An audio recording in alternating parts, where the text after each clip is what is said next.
When I was 4 years old, all I wanted was a huge family. Dad, why don't I have a mom? All my friends have moms, brothers, sisters. How dare you say that to me? Am I not enough for you? Just go away. My dad was always like this, angry and irritated. He never got along with anyone, and he got fired from every single job he took. We were so poor that he pushed me to school in a stolen shopping cart. No way we could afford a car. When I was in the 10th grade, Dad came home with a crazy surprise, a baby sister from one of his girlfriends. I was over the moon. He didn't even bother naming her, so I did it. I'll call you Annie. Isn't it a cute name, Dad? He didn't care. He was too worried about how we were gonna have enough money to raise a baby. Since he couldn't hold a job, he had to borrow money from a local billionaire. Only problem? My dad took the money and ran. He just left me and Annie alone. The billionaire was furious when I told him we couldn't pay him back. I gave him thousands of dollars. I'll have to call the police, and you two will be sent to foster homes. No way, they'll separate me from my sister. Please don't call the police. I can pay you back. I can work for you. You're only a stupid boy. What will you do? I'll clean the pool, do the dishes, mow the lawn. You can slowly take your money out of my paychecks. Please, just give me a chance. It actually worked. The billionaire let me work for him in exchange for a small salary and a place to live in his pool house.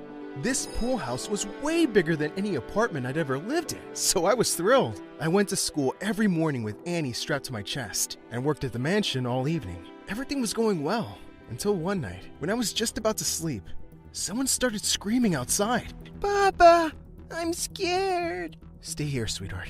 I've got this. I ran out to see a strange, beautiful girl jumping into the pool. Woohoo! Cannonball! Intruder! Intruder! Someone's breaking in! Wow, you're cute. Wanna jump in? I pulled the pool cover over her head to trap her. Ah! What are you doing? I'm keeping you here while I call the cops. Stop it! I'm Zoe! This is my house! Liar! I've never seen you here. That's because I just moved back in with my dad, you idiot! I lived with my mom before. Now get me out of here before I get you fired! She crawled out of the pool angrily and showed me pictures of her phone with the billionaire. Believe me now, pool boy? My name's Milo. I don't need to know your name if you don't work here anymore. I'm sorry, I just never seen you before. Please don't tell your dad about this. I need this job. I'll do anything. She got so close that I thought she was gonna kiss me, but she said, Anything? Sure. What do you want? Apparently a lot. Zoe was wild. She partied a lot and stayed out late every day. I had to help her sneak back in each time. One time, she had a huge fight with her dad and ran away to spend the night with her mom. I had to lie in her bed and pretend to be her. So embarrassing. I did all of it for my sister, but as she got older, her needs started changing. Baba, when can I go to school like you? I want to play with the other kids. That made my heart sink. I didn't have enough money to pay for school, but I wanted to give my sister the whole world. I decided to ask the billionaire for a loan, and he said he'd think about it. But little did I know that Zoe was gonna wreck everything. It was a night like any other. She was sneaking back into the mansion at 3 a.m., and I was pushing her through the window when suddenly she fell right on top of their super expensive television. The screen shattered to pieces. Thankfully, Zoe wasn't hurt, but her dad was really mad. Who did this? Who? Milo was cleaning and he slipped. I could barely protest before the billionaire lost it. Do you have any idea how much this costs? There's no way I'm giving you a loan now. What? Wait, what loan? Please, sir. That money is for my sister. She can't go to school without it. No way. Figure it out yourself. I was so mad. I just stormed out of there and locked myself in the pool house. Minutes later, there was a knock on the door. It was Zoe. What are you doing here? Won't you be satisfied till you ruined my whole life? I didn't know about your sister or all these problems. Why should I tell you? You're just some rich girl who decided to make my life miserable. Please, just leave me alone. I slammed the door shut and stormed back in. If she wanted to have me fired, so be it. I avoided her completely. I just went to school and did my work like I used to. I applied for a few extra jobs to do over the weekend. I had to send Annie to school, somehow. It all changed when Zoe showed up at the pool house one night. Please, don't shut the door. I'm sorry I acted like such a jerk. I brought you something. She handed me a whole stack of money. It's my pocket money. Dad tries to buy my love with cash. That should be enough for your sister's school. I was numb with shock. I can't keep this. You better, pool boy. I saved up all month for you. No, take it back. You can't make me. She just turned and ran. Use the money. Thank me later. This girl was crazy. With her help, I was able to afford a decent preschool for Annie. I didn't have to get a second job, so I had free time to study. I even tried out for the school swim team, and I was so shocked to see I was the fastest kid there. I got in right away. Things at home were the easiest they've ever been. Zoe didn't ask me to help her when she was sneaking in anymore. She even babysat Annie while I was busy. One time, I came home to see Annie and Zoe wearing matching dresses. Zoe had shopped for her. I don't get it. Why are you being so nice to us? I'm making up for being a jerk. You don't need to spend so much money. You're already forgiven. Hey, I like Annie. She's super cute and funny. I'm not just doing it for you. Still, I have to give you something in return. Okay then, go out on a date with me. What? You're sweet, caring, and kind of adorable. I like you. What do you think of me? I was shocked. How could an heiress want to date someone like me? Before I could say a word, I heard a shout behind us. What did you just say, Zoe? It was her dad. Did you just tell the pool boy you like him? His name is Milo. Who cares?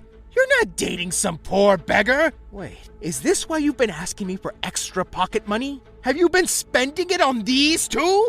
He turned purple with rage and marched into the pool house. He started throwing all my things around. Where's all the cash? Where did you hide it? Give it back to me! Stop it! I grabbed him and tried to pull him back, and he shoved me away. Your sister is wearing a new dress. Did you get Zoe to buy that for you? You pathetic thief! He stormed towards my sister, and I lost it. I tackled him and threw him into the pool. How dare you charge at my sister? I'm gonna kick your butt! Just then, Annie started crying loudly, and in an instant, all my anger suddenly melted away. I grabbed her and marched into my house to pack all my things. I couldn't live with this monster anymore. I'm quitting. Don't you dare quit! You still owe me money! Then call the police. I don't care. I'm leaving. Yeah, clean your own pool. I took Annie and got the heck out of there. I called up my swimming coach and explained my situation to him. Thankfully, he and his wife let us live with them for a while. I tried to focus on getting a new job, but I couldn't stop thinking about Zoe. I called her many times since that day, but she never picked up. I had no idea how much trouble she was in. Annie missed her all the time, too. I thought I'd never see her again, until the day of a very important swimming match. All the schools were competing, and our biggest donors were coming to watch. I was so focused on the match that I didn't see all the missed calls on my phone from Annie's school. I swam my heart out and won first place. After the award ceremony, I checked my phone and nearly had a stroke. Annie was sick. Her school had gone crazy calling me to take her home. I literally flew out of there and dashed off to her school, ready for the worst. But I found her playing games on the grass. Bubba, look who I called. Zoe was behind her, giving me the cheekiest grin. I couldn't believe it. Don't worry, Annie's fine. She just ate some bad food. I threw up on my teacher. I gave Annie a tight hug, and she gasped. Bubba, you won gold. That doesn't matter. How do you feel now? I feel perfect because Bubba wins. Yay! I knew you're the best. I turned around to thank Zoe, but saw her leaving. I grabbed her arm and pulled her back. No way you're leaving just like that. We haven't spoken in months. What's going on with you? Zoe revealed how her dad had become super strict since the incident. He never let her go out anymore, and she could only sneak away when he was busy at work. And he was setting her up with some rich boy to marry him. That's crazy. We're just kids. He thinks I need to be kept under control. I wish I could leave, but he has full custody. Then you should take him to court again. You need to stand up to him. If you want to be with your mom, fight for it. She knew I was right. She convinced her mom to call their lawyer, but she was scared of moving her stuff out of the house. I decided to help her and went to her mansion together. Her father had a total fit when he saw us. He tried to stop Zoe from packing, but I stood in between them like a wall. Move, or I will punch you. Why don't you try, old man? I'll knock you out right now. I'm calling the police. I have full custody, and Zoe cannot leave without my permission. Fine, do it. Mom's already talking to her lawyer, and she's gonna fight for me. And she will win after I tell the court everything you put me through. Just back off! She pushed him away, and we all stormed out. Her father kept screaming behind us, but we didn't care. When I finally got her to her mom's house, Zoe was literally jumping with joy. We could finally live our lives the way we wanted, and Zoe's dad tried to wreck that many times. He kept calling us for days till we had to block him. Then, he filed a police complaint against me, saying I robbed him and kidnapped Zoe. I was in jail for 2 whole days while the police investigated the matter. This was so crazy. They just believed his lies. Until Zoe showed up, she told the cops the whole truth. She wasn't kidnapped, I didn't steal, and her father was a lying jerk. They had no choice but to let me go. I wanted to make a graceful exit, but Annie turned to the billionaire and said, Ha! Chew on that! I was screaming from happiness outside. Thank you so much. You saved my butt. She was so cool, wasn't she, Bubba? Coolest. Suddenly, Zoe threw her arms around me, and to my shock, she kissed me right on the lips. I was so shocked. Aw, that was so cute! Kiss again! Shut up, Annie. Kiss, kiss, kiss! Sorry, I couldn't help it. I was so worried about you. And I'm sorry about this whole mess, and I leaned in and kissed her. It was a quick peck on the lips, but she turned red. You kissed me! I'll do it again. I pulled her to me and gave her another kiss. It was perfect. I was always a daddy's girl growing up. My dad and I did everything together, but it got to me to end up calling a stranger to our home just to get back at my stepmother. I can't remember exactly how my family imploded, but my mom found out my dad was having an affair with this woman, Helen. Then my dad left my mom for Helen. Then, worst of all, he proposed to Helen before the divorce was even finalized. I was devastated. I knew I would never really trust my father again. I convinced myself that Helen had manipulated my dad. He never would have done this to my mom and me if she hadn't sunk her claws into him. I hated her with every fiber of my being. I looked forward to the moment my dad would ask me to live with him after the divorce. I imagined all the ways I would tell him no, that he was a liar, and I wouldn't live with him for $1 million. But he never asked. Just accepted a custody deal where he got me every other weekend. I was stunned and so hurt. He didn't even want me? He would rather have Helen than his own daughter? My first few visits to his new house were awful. Being in the same room as Helen made me see red. She was loud, annoying, and took up all my dad's attention. She would talk about all the bad Tinder dates she'd been on before she'd finally met my dad at the grocery store. Like meeting a married guy and stealing him away from his family was cute. I wanted to find a way to get my dad to break up with her and go back to being my dad. I was talking to my friend about the situation, and she had a great idea. She said I should reactivate Helen's Tinder profile and convince my dad she was unfaithful. That seemed like a great way to both get back at my dad and to get Helen out of the picture. Getting into Helen's Tinder account wasn't hard. I knew her email, and she's the kind of person who uses the word password as her password. I made a few updates to her profile, posted some new pictures, and voila! Within minutes, she was getting messages from guys, which I replied to. There was one guy, Bill, who really took a shining to Helen. I thought it was hilarious to flirt with him. He lived alone and seemed like a total weirdo. He wanted to meet in person, but I kept telling him I wasn't ready yet. He said he understood, and he kept pouring out his soul to me. He said he felt like we were soulmates. I tried not to crack up.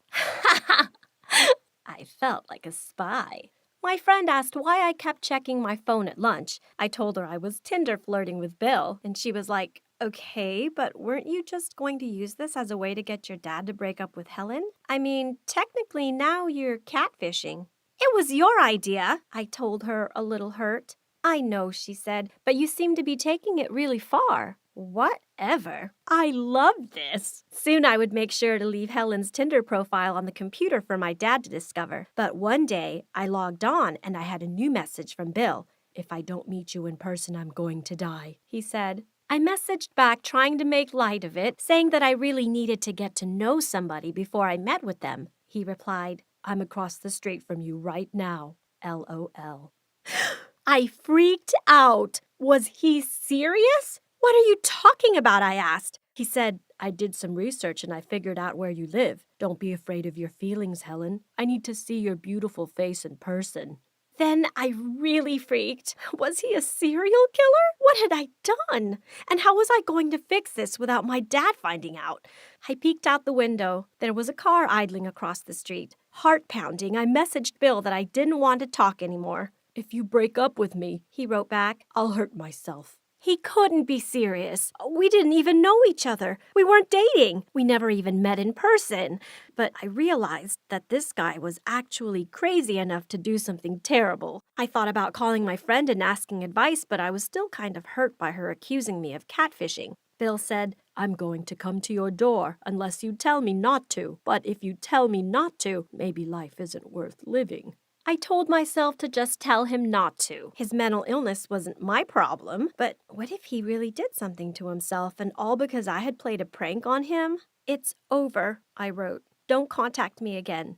"Too late," he answered. I started having a panic attack. My dad came in and found me shaking and in tears and asked what was wrong. I didn't want to tell him, but somehow the whole story came pouring out. He immediately went outside. I went to the window and saw him beside the car parked on the street. He was shouting at the driver, then trying to reach into the window. The car sped off, tires squealing. Dad stormed back in. "Was that Bill?" I asked. "What did you do to him?" "I told him never to show his face anywhere near my house again." He whirled on me. "Do you have any idea what you've done? How dangerous that was? What if he had tried to hurt you, or me, or Helen?" I'd briefly ever heard my dad yell before, and definitely not at me. I didn't know what to say. Helen came in then and demanded to know what was going on. "Tell her," said my dad. I was so humiliated and scared I couldn't speak. My dad finally got on the computer and pulled up Tinder, told me to log in. I did. Helen saw the profile that I had updated for her. She looked at the messages that I had sent to men. Then she straightened and told my dad she was going to stay with her mother. My dad demanded to know why, and she said she was not going to marry a man who had such a horrible daughter. I was so hurt and so angry.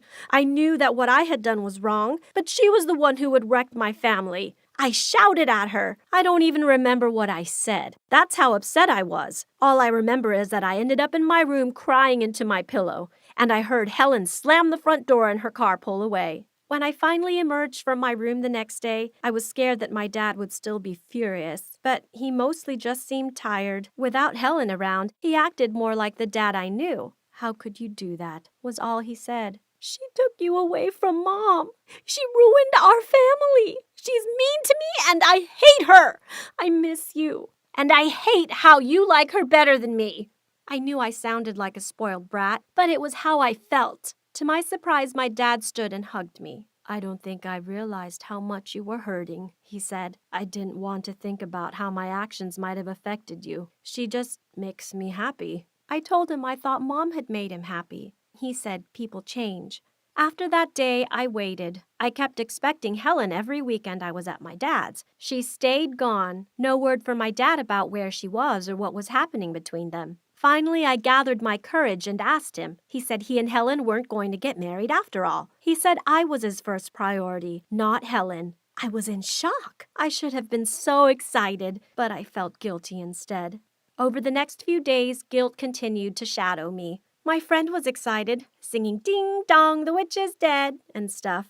But I knew the truth, that I'd taken away my dad's happiness. What if he resented me forever? But I couldn't make myself apologize. Couldn't make myself tell him he could marry Helen if he wanted. Instead, I slipped into a new Helen-free life, and I enjoyed it so much. Without her around, my dad actually wanted to go out to do things we both liked. He felt like my dad again. But one day, I came home to find Helen in the living room. I was shocked, but then angry. My dad took me aside and said that he and Helen were getting back together.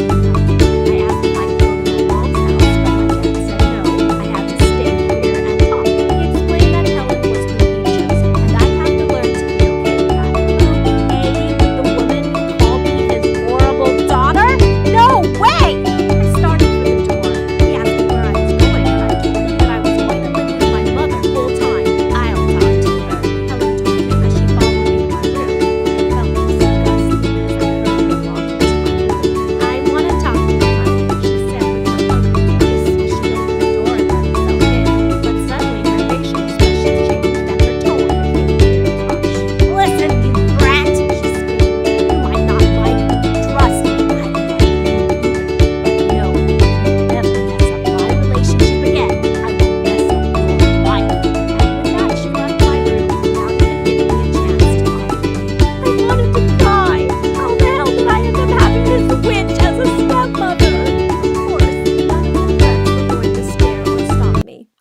going to give up and just let her take my mother's place. The next morning, I woke up earlier than usual because I wanted to get my coffee and breakfast before Helen woke up. To my luck, I found her standing in the kitchen making herself coffee. She said good morning, but I didn't reply, and I went ahead to make my own coffee. But she didn't let it go. I said, "Good morning, you brat," as she blocked my way to the coffee machine and took my empty cup. "No coffee for you this morning, dear." I couldn't believe she was acting like this. I leaned over quickly to take my cup from her, but she moved her hand fast and the cup fell on the floor and broke into pieces. With all this noise, my father hurried to the kitchen and asked what was happening. When he came in, Helen looked at him and cried, "She tried to throw glass at me!" I looked at my father as I was shaking my head and told him that it wasn't true. But instead of believing me, he asked me to go to my room. I went to my room crying, feeling abandoned by my dad. However, after 2 hours had passed, I was shocked to hear Helen leaving the house with her stuff, and then my dad came in and told me that he heard what happened in the kitchen and that he was sorry.